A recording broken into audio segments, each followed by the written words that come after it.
जो हमारा साथ निभाते रहे हैं, ऐसे केंद्रीय मंत्री माननीय रामदास जी आठवले, इनका भी मैं आभार व्यक्त करता हूं। हमारी पार्टी के शीर्ष के नेता राजनाथ सिंह जी, नितिन गडकरी जी, तमाम शीर्षस्थ नेतृत्व का मैं आभार व्यक्त करता हूं। और हम सब लोग मिलकर महाराष्ट्र को एक अच्छी सरकार देंगे, इस प्रकार का संकल्प करते हुए महाराष्ट्र की जनता का मैं आभार व्यक्त करता हूं। और अजित दादा से निवेदन करता हूं कि दादा आप सभी को संबोधित करें। खरं तर देवेंद्रजींनी सर्व सांगितलेलंच आहे।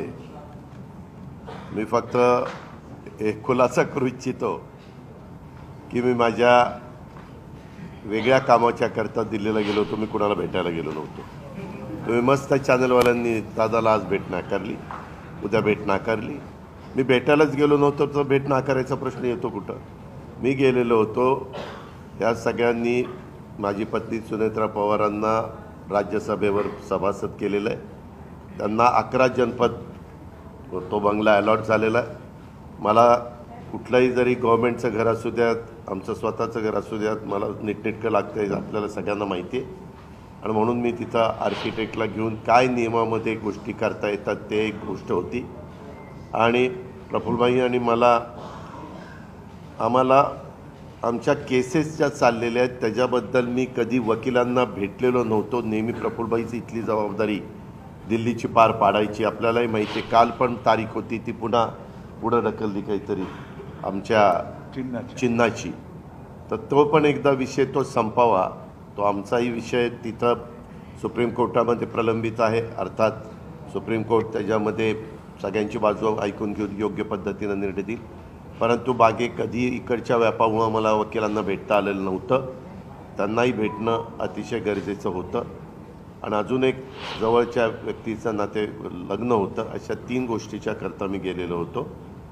आणि तिथं गेल्यानंतर थोडासा इथल्यापेक्षा आराम मिळतो, त्याच्यामुळं तिथं आपला निवांत आम्ही म्हणजे राज्यसभा चालू होती, त्याच्यावर सुनेत्रा पण तिथं होती, हेही दोघं तिकडं होते लोकसभेत राज्यसभेत, आणि म्हणून मी गेलो होतो। त्याच्यामुळे ते पहिल्यांदा डोक्यातनं काढून टाका मी कुणाला अमितभाईंना किंवा कुणाला भेटायला गेलो होतो। कारण आमची आधी चर्चा एकनाथरावजी, देवेंद्रजी आणि आम्ही गेलो असताना त्यावेळेस झालेली होती।